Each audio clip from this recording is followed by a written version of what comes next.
जब घर पर कोई सब्जी ना पड़ी हो ना, तो आप ये बहुत फेमस राजस्थान की सब्जी बनाकर देखना। मेरी तो ये एकदम फेवरेट है और जब ज़्यादा मेहनत नहीं करनी होती, मैं ये ज़रूर बनाता हूँ अपने तरीके से। थोड़े से चेंजेस हैं लेकिन अमेजिंग टेस्ट आता है।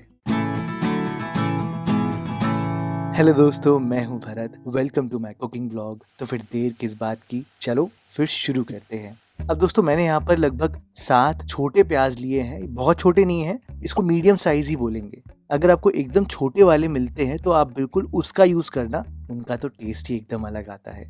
हाँ, लेकिन गलती से भी यहाँ पर एकदम बड़ा वाला प्याज मत यूज करना। उसके पीछे का एक लॉजिक भी है। हमें प्याज से स्वीटनेस चाहिए। प्याज में सल्फर बहुत होता है, तो आप इसको छिल कर पानी में जरूर रखना, कम से कम 5-10 मिनट के लिए। इससे प्याज से काफी एसिड निकलेगा, जिससे स्वाद एकदम परफेक्ट आएगा। अभी मैं आपको आगे बताऊंगा इसकी साइंस क्या है। फिलहाल आप प्याज का रूट निकाल देना और इसको 4 भाग में कर देना। रूट निकालना इसलिए जरूरी है ताकि प्याज पकते हुए हल्का सा खुले जरूर और एक शार्प टेस्ट ना आए। बस प्याज रेडी है।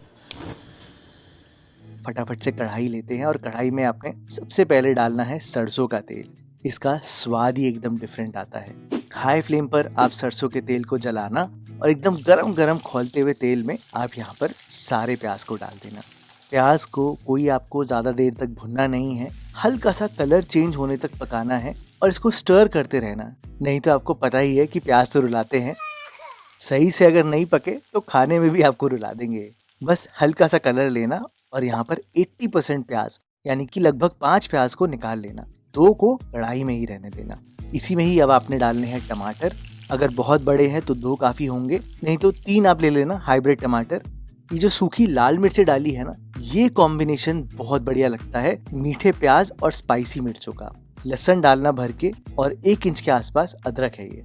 अब आपको तो पता ही है, टमाटर आए हैं तो आपने नमक तो डालना ही है। नमक के साथ ही मैंने यहाँ पर काजू डाला है और बहुत थोड़ा सा पानी। वाटर बेसिकली यहाँ पर इसको जलने नहीं देगा और हल्की स्टीम से टमाटर बहुत अच्छे से गल जाएगा। ढक्कन लगाना, एकदम लो फ्लेम पर छोड़ना 5 मिनट के लिए।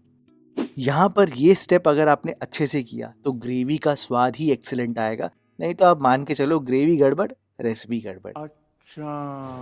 ढक्कन खोलना, सबसे पहले तो चेक करना टमाटर कितने गले हैं। खड़े खड़े होंगे तो याद रखना इनको भुनना जरूरी है।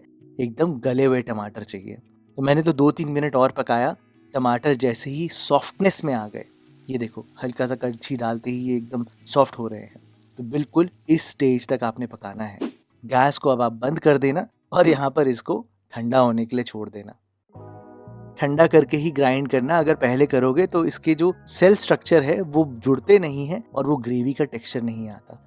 तो गरम में मत पीसना, हल्का ठंडा कर देना और फिर मिक्सी में ग्राइंड करके फटाफट से अब इसको कंप्लीट करते हैं। तो उसी कढ़ाई में मैंने थोड़ा सा तेल डाला है और ये रेडी करके रखा है। एक छोटा सा शॉर्ट ग्लास रखा है पानी का। ये जो पानी है ना, असली खेल यही खेलेगा। अभी बताता हूँ कैसे। तो गरम गरम तेल में आप यहाँ पर डालना जीरा, थोड़ी सी हींग, 2 छोटी इलायची, फटाफट से यहाँ पर हल्दी डालना, कश्मीरी लाल मिर्च पाउडर 1 चम्मच और आपने डालनी है कसूरी मेथी। ये डालते ही दोस्तों आप यहाँ पर पानी डाल देना। ये जितने मसाले हैं ना, हल्दी, मिर्ची, कसूरी मेथी, ये बिल्कुल जल जाते हैं। ये अगर बर्न हो गए तो मान के चलो ये कड़वा टेस्ट देने वाली है। पानी डालने से ये बिल्कुल एक थिक ग्रेवी से बन जाएंगे और इसका टेक्सचर अमेजिंग आएगा। इस टाइम पर सूंघ के देखना और तब आपको समझ में आएगा ये स्टेप किया क्यों है। खैर, फटाफट से यहाँ पर ग्रेवी को डालना, पानी डाल के सारा निकाल देना।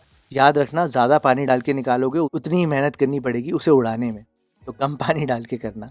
आधा चम्मच मैंने यहाँ पर धनिया पाउडर डाला है। इस रेसिपी में ज़्यादा मसाले बिल्कुल भी नहीं डलते, यही बेसिक कॉम्बिनेशन है और इससे ही एकदम अमेजिंग स्वाद आता है।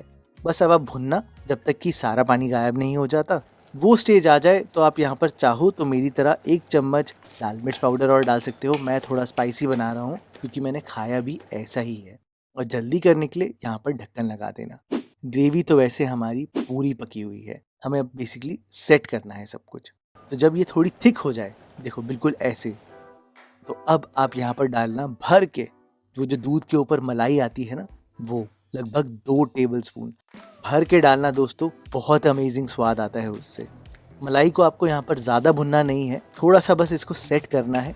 ढक्कन लगाकर मैंने बस 2 मिनट छोड़ा है लो फ्लेम पर और जैसे ही इससे तेल अलग सा होने लग जाए तो आप मान के चलना ग्रेवी पूरी पक चुकी है।